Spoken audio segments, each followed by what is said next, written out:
Nakamoto. Welcome back to the Gap.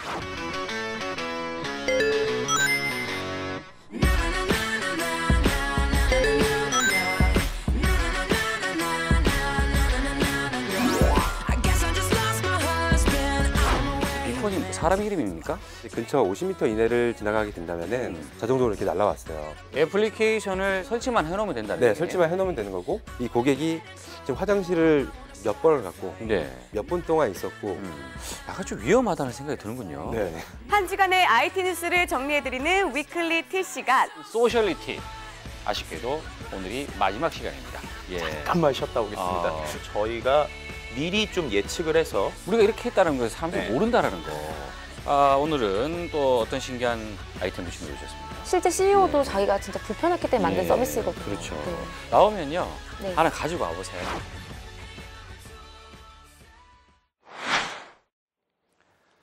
여러분 안녕하십니까? 티타임의 차정인입니다.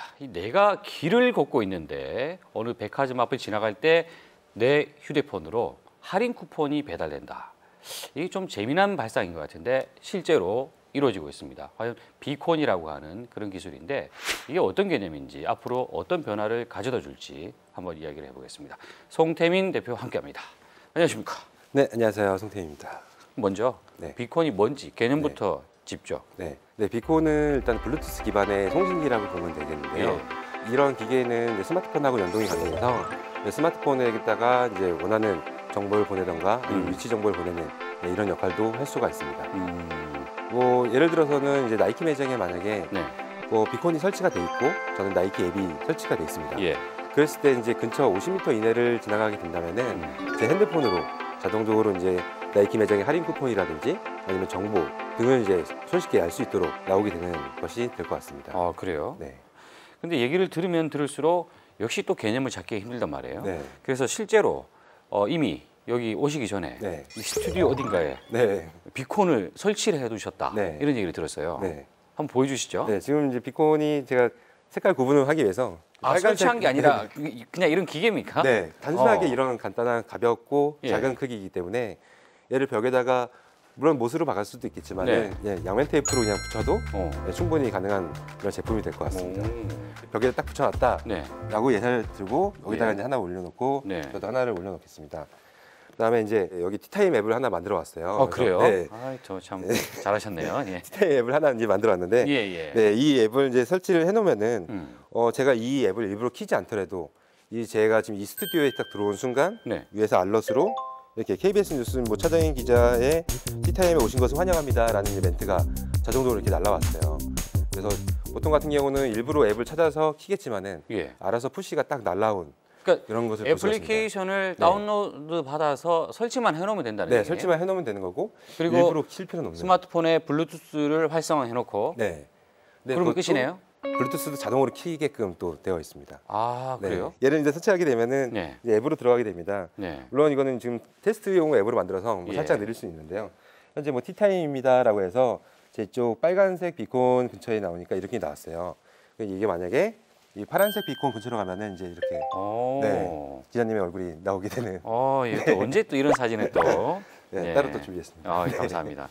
그러니까 정리를 하면 생각보다 너무 간단해서 제가 지금 당황스럽네요. 사실 비콘 원리 자체는 되게 단순한데 이걸 활용해서 이제 어떻게 뭐 빅데이터라든지 이런 것들을 어떻게 활용하냐가 사실 이 비콘의 핵심이 또 될 것 같습니다. 그렇다면 지금 우리가 간단한 예를 보여준 건데 이를테면 뭐 마트나 이런 데 갔을 때 그 좀 크지 않습니까? 그랬을 때 제가 생선 코너를 간다고 했을 때 그 앞을 지나치면 뚝 날라온다 뭐 이런 얘기를 하더라고요. 그랬을 때 제가 생선을 많이 산다라는 그 정보를 어떻게 알고 나한테 이걸 주냐 이 말이죠. 사실 거기서는 이제 개인정보 활용 동의가 좀 필요한 부분이 좀 될 것 같은데요. 제가 저 핸드폰을 들고 있다면은 저만의 이제 개인 아이디가 있겠죠. 그다음에 생산 가게에는 이제 이걸 신호를 받는 또 기계가 따로 있을 겁니다. 그래서 제가 생산 가게 근처로 가는 순간 거기서 비콘이 설치가 돼 있을 테고요. 그러면 제가 가는 순간 그 상점에서는 송태민이라는 사람이 지금 왔구나. 그럼 이 사람은 어저께는 뭘 사갔고 그저께는 뭘 사갔고 이런 내역도 한 번에 쫙 볼 수가 있습니다. 그럼 이 사람들이 이 사람이 이때까지 뭘 사갔으니까 오늘은 뭔가를 또 제안을 해야겠다. 라는 이제 이런 쿠폰도 이제 발송이 또 가능할 것 같습니다. 약간 좀 위험하다는 생각이 드는군요. 네. 내가 백화점 안을 들어가는 그 순간부터 나올 때까지 나의 정보를 일단 다 제공을 하는 것에 동의가 돼야만이 이 비콘을 이용할 수 있다는 얘기잖아요. 약간 좀 위험한데. 약간 더 무서운 말씀을 드리면은 이 고객이 지금 화장실을 몇 번을 갔고 몇 분 동안 있었고 그다음에 화장실 갔다가 또 어디에 가서 또 몇 분 동안 있었고 그다음에 얼마나 자주 왔고 이런 정확한 시간들을 전부 다 알아낼 수가 있어요. 이걸 또 회사로 가게 되면은 더 무섭겠죠. 이 사람이 일하다가 담배 피러 그렇네. 몇 분이나 갔다 왔고 어느 쪽으로 담배 피러 갔다 왔고도 다 알 수가 있는 부분이기 때문에 좀 겁이 나는 부분도 있습니다. 그런 일은 일어나서는 안 되겠다는 생각을 하고 다만 내가 필요로 인해서 필요해서 동의를 할 경우는 뭐 그냥 내가 동의한 거니까 뭐 서비스를 이용할 수 있겠다는 생각이 드는데 그 또 하나 궁금해지는 게요. 보통 우리가 NFC라는 애플도 최근에 그 애플페이를 소개하면서 안 할 것 같았던 NFC를 도입했단 말이에요. 원래는 애플이 사실은 비콘을 이미 도입을 했지 않습니까? 아이비콘이라는 서비스를 했는데 안 할 줄 알았는데 NFC를 하더라 말이죠. 그러면 NFC하고 이 비콘하고는 어떤 차이가 있느냐는 거죠. NFC 같은 경우는 보통 10cm 이내에 그 거리라고 얘기를 하는데 사실상 거의 뭐 터치를 해야지만 되는 정도가 되겠고요. 비콘은 보통 이제 10cm가 아니라 50m까지 간다라고 보통 얘기를 하고 있습니다. 실질적으로는 50m가 아니라 이제 거의 100m까지 가는데요. 안정성 때문에 대략 이제 50m라고 얘기를 하고 있습니다. 그러면 뭐가 좋다 이렇게 말하기는 되게 애매한 상황이고요. 그것보다는 이제 어떤 상황에서는 뭐 멀리 있는 사람한테 쿠폰 쏠 때는 비콘이 제일 좋은 거고 가까이 있는 사람한테는 뭐 NFC가 좋다라고 이제 말씀을 드릴 수 있을 것 같습니다. 지금까지 개념도 살펴보고 약간의 쓰임새 이야기도 좀 해봤는데 실제로 그럼 어디에 어떻게 활용이 되고 있느냐 이걸 또 이야기를 안 할 수가 없네요. 제가 들고 있는 게 이제 에스티모트라는 또 제품이거든요. 그건 뭔 지우개인 줄 알았는데요. 이것도 이제 비콘 제품인데 이제 애플사에서 이 제품을 이제 미국에 있는 애플 스토어에다가 254개 지점에다가 전부 다 얘를 설치를 해놨어요. 설치해놓고서 이제 그 애플 스토어에 방문한 고객들한테는 이 매장의 이제 쿠폰이라든지 아니면 정보라든지 이런 것들도 알려주는 푸시 서비스를 진행을 했습니다.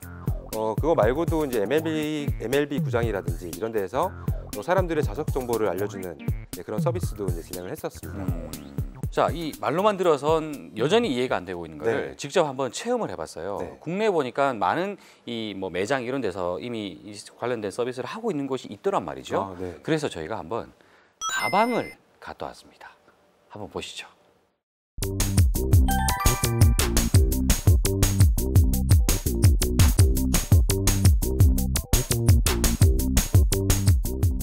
가장 큰 이슈 사항이었던 게 이제 기다린다는 그게 가장 컸기 때문에 그 부분을 어떻게 해결할 수 있는 방법이 없을까? 매장이라는 한정된 구역 내에서 인식을 해서 주문을 전송한다라든가 이런 목적을 봤을 때는 뭐 블루투스보다는 이제 고주파를 활용한 기술이 좀 더 우리에게 매우 적합하다라는 결론을 내렸고 그래서 이제 고주파 비콘을 사용하게 됐습니다. 디지털이라는 게 좀 차갑고 휴머는 따뜻한 거에 이제 상반되긴 하지만 이런 것들이 공존하면서 오히려 더 이런 따뜻한 그런 휴먼 커넥션, 그러니까 사람들과의 사람의 그런 거를 이 IT가 더 많이 받쳐줄 수 있는 그런 서비스들이 충분히 나올 수 있을 거라고 보고 있습니다. 이 보셨죠? 이 직접 체험을 해보니까 말이죠. 약간 뭐 좀 신기한 건 있었어요. 뭔가 좀 적응은 안 되는데 직접 주문대에 가지도 않았는데 주문이 가능하고 또 이게 나왔다라는 게 음료가 나왔다라는 걸 바로 또 알려주더라고요. 그래서 참 재밌었다는 생각이 드는데 결국 이제 이게 또 비콘이 들어갔다라고 이제 봐야 되겠군요. 자, 이 비콘 이제 좋은 이야기들 좀 해봤는데 단점 한계도 있을 것 같아요. 이게 자동적으로 푸시를 간다라고 해서 알럿이라든지 알림이 가는 건데요. 와, 되게 신기하다. 지나갈 때 쿠폰을 준다라고 했을 때 와, 굉장히 좋다라고 생각을 하겠지만은 사실 실제로 써보면은 또 그렇지도 않은 점도 있어요. 왜요? 왜냐면은 예를 들어서 이제 최근 사례인데요. 제가 이제 얼마 전에 이제 외국에 나갔다 왔습니다. 그래서 인천공항에 딱 도착을 했는데 앱이 하나 띵 뜨더라고요. 그래서 뭐 사용할 수 있는 쿠폰이 있습니다. 그래서 오, 신기하네라고 해서 인천공항 안으로 또 들어갔어요. 들어가니까 또 떴어요. 사용하세요. 뭐지? 그래서 또 받았어요. 그다음에 심사대를 지나서 면세점 쪽으로 들어갔는데 또 띵 떠가지고 또 사용하세요. 그게 너무 짜증이 나는 거예요. 나는 안 쓰고 싶은데 네, 계속 쓰라고 보내주니까 스팸이 될 수 네. 있겠군요. 그러다가 제가 만약에 신호를 이제 안 받기를 꺼버린다. 그럼 그 앱은 더 이상 이제 제 기능을 못하는 그런 부분이 되겠고요. 그다음에 이제 백화점을 예를 들게 되면은 백화점 매장들이 이제 쫙 이게 있을 거예요. 5개가 있다. 예. 그러면 제가 지나갈 때마다 띵띵띵띵 뜨면은 이제 굉장히 힘들어지는 부분이 그러겠네요. 네, 그런 의미에서 맞춤형 정보가 필요한 거지 네. 모든 정보가 나에게 다 필요한 건 아니잖아요. 그죠. 그걸 서비스하는 사람들 입장에서는 좀 고민을 해봐야 되겠군요. 네. 자, 마지막으로 말이죠. 이 비콘의 시장, 네. 비콘의 가능성 앞으로 어떻게 될 것 같습니까? 올해까지는 아무래도 이제 이 스마트폰이 가능한 사람이 별로 없기 때문에 예. 아직까지 성공하기는 힘들겠지만은 내년도부터는 충분히 가능성이 있다라고 생각을 하고요. 이 비콘이 단순하게 스마트폰하고만 연동한다라고 생각하시면 또 안 될 것 같아요. 왜냐면 앞으로는 사물 인터넷뿐만 아니라 웨어러블 디바이스도 굉장히 뜨고 있기 때문에 예. 같이 연동하는 것을 항상 생각을 또 하셔야 될 것 같습니다.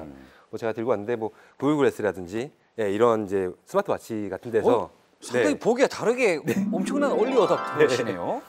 예. 그렇죠. 네. 이런 데서도 충분히 이제 비콘 신호를 받아가지고 예. 다이렉트 정보를 얻을 수가 있기 때문에 이제는 이제 하나의 단말만 하는 게 아니라 다양한 웨어러블 디바이스도 한꺼번에 준비를 해도 될 것 같습니다.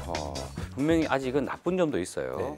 이거를 이용자가 개선할 부분은 아니죠. 그러니까 그죠. 서비스를 하는 쪽에서 어떻게 하면은 귀찮게 하지 않게 그리고 어떻게 하면 더 편리하게 해줄 것이냐를 고민해야 될 것 같은데 그런 부분에 있어서 대표님도 함께 하시기 바랍니다. 네, 알겠습니다. 예, 오늘 이야기하신다고 대단히 고생하셨습니다. 고맙습니다. 네, 고맙습니다.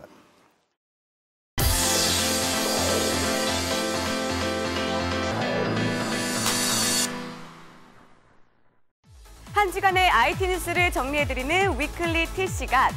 IT를 가장 쉽고 재미있게 만날 수 있는 티타임. 오늘도 대박 소식만을 준비했습니다. 정보통신 분야의 올림픽이 한국에서 열리고 있습니다. 지난 20일 ITU 전권회의의 개막식이 성공적으로 열리며 3주간의 항해를 시작했습니다. ITU, 즉 국제전기통신연합은 통신규제와 정보통신 표준, 위성, 전파 등을 다루는 유엔의 정보통신 전문 국제기구인데요. 현재 170여 개국의 ICT 장관들이 참석해 글로벌 ICT 정책을 논의하고 있습니다. 다음 달 7일까지 ITU 헌장 협약 개정, 전략 계획 등을 논의할 계획인데요. 또한 일반인들의 참여를 위해 ICT 엑스포, 전문가 포럼 등도 함께 열린다고 합니다. 성공리에 진행되고 있는 ITU 전권회의, IT 강국, 한국의 위상을 널리 알릴 수 있는 좋은 기회가 될 것 같죠? 우리나라의 정보통신 기술이 또 한 번 도약했다고 하는데요. 초고속 인터넷 시대가 열린 지 16년 만에 그보다 10배 빠른 기가 인터넷 시대가 열린다고 합니다. 지난 20일 개막한 ITU 전권회의에서 KT가 기가 속도의 유선 인터넷을 전국에 상용화한다고 밝혔는데요. 앞으로는 각 가정에서 기존보다 10배 빠른 속도의 인터넷을 이용할 수 있다고 합니다. 이동통신 분야에서는 SK텔레콤이 5세대 이동통신 시대의 서막을 알렸는데요. ITU 전시 부스에서는 LTE의 48배 속도인 5세대 기술을 시연했다고 합니다. 5세대는 4세대인 LTE보다 최소 13배에서 최대 1300배 빠른 기가급 무선 인터넷이 가능한 이동통신 기술인데요. 아직 국제적인 통신 규격이 정해지진 않았지만 5세대를 향한 국내 이동통신 3사의 치열한 기술 경쟁은 이미 시작되었다고 합니다. 이렇게 유무선 인터넷의 속도가 기가급으로 빨라지면서 우리들의 일상생활에도 큰 변화가 일어날 것으로 예상되는데요. 교육, 문화, 의료 등의 분야에서 시공간을 초월하는 서비스가 다양해져 개인의 삶이 더욱 편리해질 전망이라고 합니다. LTE보다 48배나 빠른 속도, 상상이 가시나요? 우리나라의 정보통신기술 발전 속도 역시 LTE급, 아니 기가급이네요. 우리나라가 지난 3년간 정보통신기술 발전 지수에서 연속 1위를 차지하며 IT 강국의 위상을 떨쳤습니다.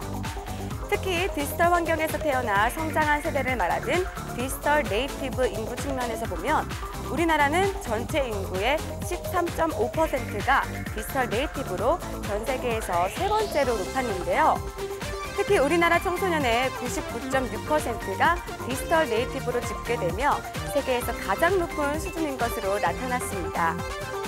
ITU가 발간하는 글로벌 통계 보고서에 따르면 한국의 무선 인터넷 보급률은 105.3%에 달해 세계 평균을 뛰어넘었고 이동전화 가입 건수 역시 5,470만 건으로 지구촌 평균을 훌쩍 넘었다고 합니다.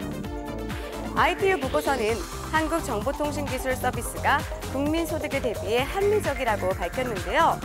이 같은 내용을 종합하여 2014년 ICT 발전지수 1위는 우리나라가 차지하게 되었습니다. 무려 3년 연속 ICT 발전지수에서 1위를 놓치지 않는 우리나라. 내년에도 절대 놓치지 않을 거예요. 국제천문올림피아드에서 우리나라가 금메달 2개, 은메달 3개, 동메달 2개를 따내며 종합 1위를 차지했습니다. 지난 12일부터 21일까지 열흘간 열린 제19회 국제천문올림피아드에서는 총 17개국의 79명의 학생들이 참가해 실력을 겨뤘다고 하는데요. 우리나라는 2003년 스웨덴에서 개최된 대회에 처음 참가한 이래로 무려 6번째 종합 1위를 차지했다고 합니다. 특히 우리나라에서 참가한 7명의 학생 전원이 메달을 목에 걸어 당당히 종합 1위를 달성했는데요. 우리나라의 천문과학 미래 너무너무 밝네요. 매년 꾸준히 우수한 성과를 올리고 있는 천문과학 꿈나무들 기특한데요. 앞으로 세계 정상에 우뚝 서는 그날까지 저 수정이가 응원하겠습니다. 화이팅! 여러분의 스마트한 생활을 위해 어디든 달려가는 위클리티. 다음 주 더 알찬 소식으로 돌아올게요. 안녕!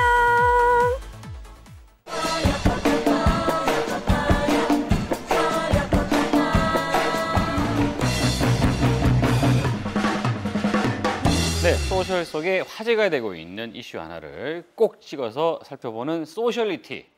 아쉽게도 오늘이 마지막 시간입니다. 김덕진 컨설턴트 함께합니다. 안녕하십니까? 안녕하세요. 야, 지금 오늘이 마지막이에요? 마지막입니다. 또 계산해 보니까 네. 정확하게 1년을 하셨어요. 네, 맞습니다. 딱 1년, 예. 총 42회 방송을 왜 했죠. 그만두십니까? 안타깝지만 네. 또 더 생계, 나은 미래를 위해서 더 나은 미래를 위해서. 네, 예. 잠깐만 쉬었다 오겠습니다. 그 사이에 제가 보니까요. 네. 1년 동안 살이 많이 찌셨어요. 예. 아마 동영상을 쭉 찾아보시면요. 살이 처음에는 불었다가 빠졌다가 다시 힘들 때부터 예. 쪘다가 이거를 볼 수 있는데 촬영 보시면 설마 그 자료화면 편집해달라는 얘기는 좀 불가능합니다. 알겠습니다. 예. 자, 어쨌든 오늘이 마지막 시간입니다. 네. 그래서 오늘 마지막 시간은 무엇을 준비하셨습니까? 어떻게 보면은 소셜리티 1년 동안 우리가 짚어본 이슈들이 매주의 IT 이슈라고 볼 수 있잖아요. 그렇죠. 그러다 보니까는 그 소셜리티의 이슈를 정리하는 것이 1년 동안의 IT 이슈를 정리하는 것과 비슷할 거라고 생각해서 1년 동안의 소셜리티를 한번 정리해봤습니다. 아하. 자, 이 시간을 항상 보면 네네. 이 김덕진 컨설턴트가 밤을 새면서 말이죠. 이 데이터를 분석했던 네네. 그런 기억이 나는데 그런 의미에서 한번 되돌아보죠. 네, 일단은 총 42회 방송을 했는데요. 네. 그 42회 방송을 제가 한번 주제별로 한번 분석을 해봤습니다. 네네. 그랬더니 가장 많이 저희가 다뤘던 이슈가 이 웹과 앱에 대한 서비스에 대한 거예요. 그런데 두 번째로 참 의미가 있었던 게 저희가 IT 방송이잖아요. 예. 그럼에도 불구하고 이 시사 이슈에 관련된 것이 2위로 나왔습니다. 아, 그래요? 네, 그런데 그 시사라는 게요, 그냥 우리 정치적인 이런 이야기들 말고요. 네. IT라는 토픽이 시사화가 돼버린 것들이에요. 아, 그러니까 IT가 결국 시사랑 뗄 수 없는 그렇죠. 그런 분야로 올라섰다. 네, 그렇죠. 그러니까 그런 것들이 참 의미가 있는 것이요. 네. 1년 동안 우리가 IT라는 것이 과거에는 어떤 전문지나 아니면 전문 방송에서만 볼 수 있었는데 단순히 얼마 전에 있었던 카카오톡 이슈만 해도 모든 뉴스에서 난리가 났고요. 그렇죠. 그 전에 있었던 뭐 배달앱이라든지 또 뭐 우버 논란 등등등이 메인 뉴스에 나오는 등 이제 우리의 사용황, 이제 우리의 삶에서 IT라는 것은 단순한 한 분야가 아니고요. 우리 생활의 전체라고 볼 수 있습니다. 그랬군요. 그렇기 때문에 거기에서 이제 시사가 나왔다는 게 이제 상당히 의미가 예. 있는 것이고요. 뭐 그 외에도 기존의 경제 시스템이죠. 우리가 알고 있었던 오프라인 경제들이 특히 올해 그리고 작년 같은 경우에 O2O 서비스들이 많이 나오면서 기존 오프라인 업체들을 위협하는 온라인 서비스들이 나왔습니다. 그로 인해서 이제 기존 오프라인에 있었던 뭐 예를 들어서 우버 때문에 이제 기존 운전 기사들이 이제 논란이 난다든지 배달앱 때문에 기존 이제 배달 시스템에 있었던 사람들이 모두 다 논란이 나는 등 이제 온라인이라는 것 그리고 IT라는 것이 기존의 시스템을 바꿔가고 있다라는 것을 저희 소셜리티에서 좀 많이 이야기했었던 것 같아요. 그래서 보면 요즘은 그 앞서서 우리가 미리미리 네네. 짚어본 이슈들이 많았어요. 네, 맞습니다. 사실 우버 논란만 해도 우리가 이렇게 떠들고 나서 말이죠. 이후에 그게 또 이제 더 크게 이슈가 되고 막 그렇게 했단 말이에요. 배달앱 같은 경우도 네. 저희가 하고 나서 한 2-3달인가요? 더 지나서 네. 이제 종합적인 이제 뉴스나 맞습니다. 여러 곳에서 나오기 네. 시작하고요. 하지만 그 우리가 이렇게 했다는 것을 사람들이 네. 모른다라는 거. 이 그동안 했던 네. 예, 아이템들 중에서 이 뭐 핫 이슈 베스트 뭐 이렇게 뽑는다면 어떤 게 있겠습니까? 다양한 이슈가 있겠지만요. 아까 말씀드린 대로 저희가 미리 좀 예측을 해서 그런 것들이 실제 시장을 바꿔가는 것들이 많았습니다. 그중에서 저는 상당히 인상 깊었던 것이 바로 해외 직구와 관련돼 있는 이야기들이었습니다. 왜요? 그렇죠. 일단은 아마존과 관련된 이야기를 우리가 계속 했었어요.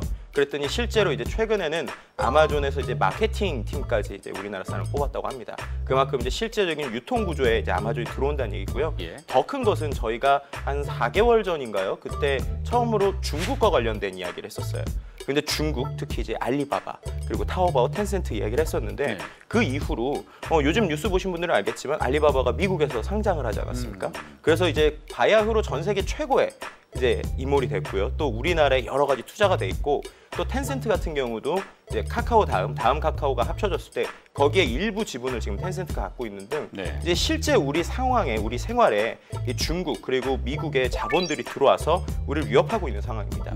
그렇기 때문에 그런 상황에서 우리가 어떻게 살아남을 것인가, 특히 IT 업계뿐만 아니라 기존에 있는 유통업체들이 어떻게 살아남을 것인가가 상당히 이슈가 되고 있는데요. 네, 차 기자님 같은 경우는 네. 제일 기억에 남는 게 어떤 게 있을까요? 저는 말이죠. 네. 개인적으로 그 비트코인이라는 이슈가 비트코인, 네. 비트코인은 사실은 저희가 자부를 하는 게 국내에서 거의 이슈가 되기 전에 계속해서 떠들었단 말이죠. 그랬더니 지금은 그냥 모르는 사람이 없을 정도로 되고 그렇죠. 그리고 특히 저희가 이제 분석을 해서 30대 남자들이 그렇죠. 참 많이 관심을 예, 갖는다라고 얘기했던 것들도 있죠. 그렇습니다. 참 돌이켜 보니까 재미난 이야기들이 많았어요. 의미 있는 네네네. 것도 많았고 맞습니다. 이 대한민국에서 소셜 문화 네. 이제 거부할 수 없는 이제 분야란 말이에요. 맞습니다. 이 분야를 분석한다라는 건 어떤 의미일까요? 네, 소셜을 분석한다는 것은요. 과거에 우리가 어떤 사람의 의견을 알기 위해서는 설문조사를 하거나 아니면 뭐 다 같이 있는 인터뷰를 했습니다. 근데 설문조사의 단점이 아시다시피 비용도 많이 들 뿐만 아니라 사람 수가 적어요. 그리고 그 안에서도 그들이 정말로 알고 있는 마음속의 이야기를 꺼내기란 참 쉽지 않습니다. 그런데 SNS라는 공간은 아시다시피 우리가 어떠한 제약이나 생각의 필터링을 받지 않고 마구 쓰잖아요. 그렇기 때문에 그 안에서 하나의 문장은 어떤 의미가 없는 것 같지만 그 문장들이 합쳐져서 하나의 글이 됐을 때 또 글들이 모였을 때는 하나의 의견이 된다는 것입니다. 정말 그 속에 숨어있는 나의 마음을 나도 모르게 꺼내는 것이 바로 SNS인데요. 그것을 분석한다는 것. 결국 그것의 분석을 통해서 일종의 우리가 미래를 내다보거나 아니면 거기에서 우리가 새로운 아이디어를 얻을 수 있다는 것이죠. 분명히 소셜 분석의 만능은 아니지만 우리가 새로운 아이디어를 뽑을 때 또 새로운 시점을 찾아볼 때 그리고 향후의 트렌드를 예측할 때 분명히 의미 있는 분석이 이 소셜 분석이라고 할 수 있을 것 같습니다. 그러게 말입니다. 이 소셜의 의견들을 하나하나씩 분석한다는 것은 네. 예전에 뭐 이렇더라 카더라라는 그냥 단순한 여론조사 요걸 뛰어넘어서 구체적인 의견들을 확인할 수 있다는 점에서 그렇죠. 좀 의미가 있다라고 보거든요. 네. 참 그래서 이 마지막 시간이 좀 아쉽네요. 자, 김덕신 컨설턴트는 뭐 잠시 쉬는 거죠? 네, 예, 잠시 곧 쉬지만 예. 근데 예. 마지막인데 그냥 이렇게 보내시면 제가 좀 아쉬울 것 같은데. 그래서 말이죠. 아쉬워서 저희가 마지막으로 오늘은 드디어 선물을 드립니다. 정말인가요? 그러면은 드립니다. 저희 그때 봤었던 그 패드 그게 뭐죠? 예, 저희가 소셜리티 이 항상 이 티타임에 댓글을 달면 주는 선물이 있죠. 자, 오늘은 기필코 말이죠. 네. 전자펜을 집에 가는 길에 선물로 드리도록 하겠습니다. 지난 1년 동안 네. 소셜리티 준비하신다고 너무나 고생하셨습니다. 감사합니다. 감사합니다.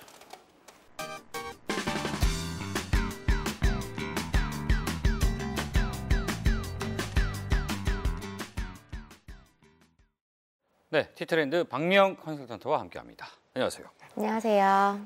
오늘은 또 어떤 신기한 아이템을 준비해 오셨습니까? 네, 첫 번째로 소개해드릴 서비스는요, MP라는 서비스입니다.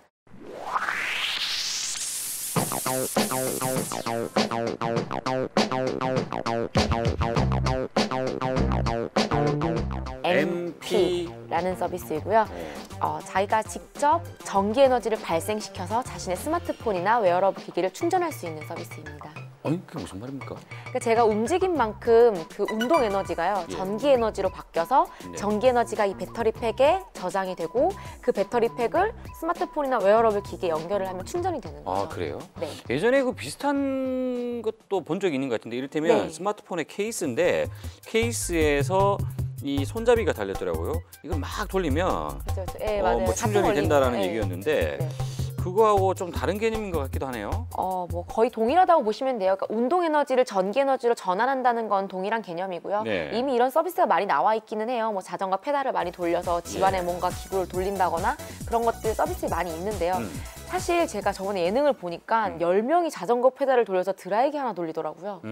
너무 비효율적인 것 같은 거예요. 근데 이 서비스는 만보 걸음이에요, 만보. 만보 정도 걸으면 스마트폰을 3시간, 그리고 웨어러블 기기, 스마트워치 같은 경우는 하루, 그리고 뭐 피트니스 트래커 같은 경우 3일 정도를 사용할 수 있다고 해요. 움직인다, 걷는다, 뛴다. 네. 그런데 어떻게 이게 충전이 된다는 얘기죠?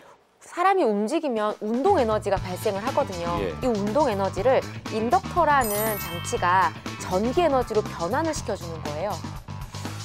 그게 이해가 안 되는데요. 풍력 발전소가 있잖아요. 풍력 발전소는 풍력을 발생시켜서 그 풍력 에너지를 전기로 변환시키는 거거든요. 마찬가지예요. 운동된 운동 에너지를 전기로 변환을 시키는 거죠. 이 창업자가 말하기를 이제 한 30분만 뛰면은 스마트폰 3시간은 충전이 거뜬히 되고, 그리고 이 발생된 에너지가 전기 에너지로 저장이 되는 거는 한 일주일 정도 이 팩에 저장이 될 수 있다라고 얘기를 하고 있더라고요. 예, 뭐 배터리의 그 욕구는 항상 갖고 있죠, 우리가. 네. 어디 갈 때마다 불안하잖아요. 네네네. 이거 방전되면 어떻게 하지? 뭐 아니면 이제 배터리가 떨어지면 어떻게 하지? 네, 그런 뭐 불안이 이래야 있죠. 되는데 네. 그럴 때 요걸 갖고 있으면 네. 제자리에서 뛰거나 열심히 운동을 하면 다리를 떨어도 되고요. 운동을 하면 에너지를 만들 수 있다. 예. 나오면요, 네. 하나 가지고 와보세요. 단가가 가지고 조금 있어서 제가. 예, 실제로 보여주는 그런 티트렌드 시간이 꼭 됐으면 하는 그런 바람을 가져봅니다. 네. 예, 자, 두 번째 아이템 어떤 겁니까? 네, 두 번째 서비스는 라저보이스라는 서비스입니다.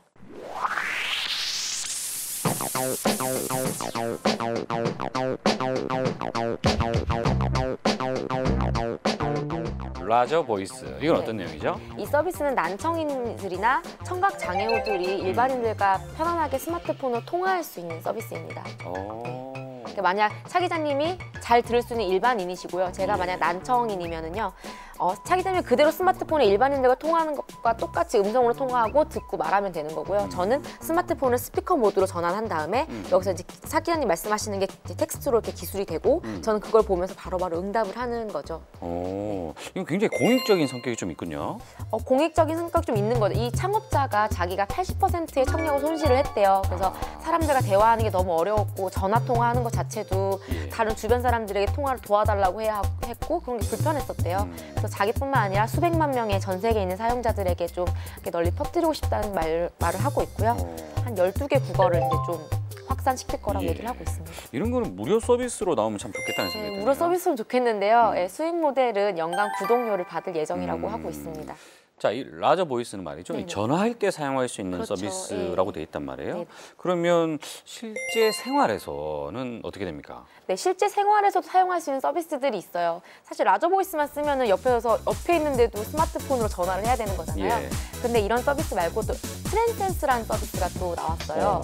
네, 트랜센스 서비스는요, 1대1로 대화를 할 때 난청인들이나 청각 장애우들은 말을 할 때 입모양을 보거나 또는 텍스트로 써주거나 아니면 수화를 통해서 이제 대화를 한다고 하는데요. 다수가 있으면 사실 그게 어렵잖아요. 이 사람이 나에게도 종이로 써주고 이 사람 종이 써주고 이렇게 하기가 어렵잖아요. 근데 이거를 채팅창, 마치 채팅창에서 말을 하듯이 보여주는 거예요. 제가 스마트폰을 켜놓으면요. 이 사람이 말하면 차정인 기자가 말한다. 그럼 차정인 기자 뭐라 말한다. 박미영 뭐라 말한다. 이렇게 바로바로 뜨는 거예요. 실시간으로. 그래서 다수 간의 오피스 미팅 같은 거나 뭐 프레젠테이션 같은 사회생활도 충분히 가능할 수 있는 서비스인 거죠. 네. 국내 서비스는 없습니까, 이런 거? 예, 국내에서는 아직 제공되지 않는 서비스인데요. 이런 걸 만들어야 되는데. 아까 앞에 라저 보이스가 12개 국어를 또 지원한다고 하니까 그중에 한국어가 포함되었으면 좋겠고 또 이런 트랜스젠더 서비스도 가능했으면 좋겠어요. 이런 건 말이죠. 그 공익 차원에서, 이 정부 차원에서 네, 이런 걸 좀 좋겠어요. 지원도 하고 네. 만들었으면 하는 그런 네. 생각을 가져봅니다. 실제 CEO도 네. 자기가 진짜 불편했기 때문에 만든 예, 서비스거든요. 그렇죠. 네. 아쉽게 참 이 방송을 그 정부 관계자들이 보지 않는다라는 거 좀 네. 봤으면 하는데 말이죠. 꼭 보시기 바랍니다. 아니면 시청률 소문을 좀 올리셔야겠어요. 내주시기 바랍니다. 자, 오늘 재미있고 공익적인 서비스 네. 소개하신다고 고생하셨습니다. 고맙습니다. 고맙습니다.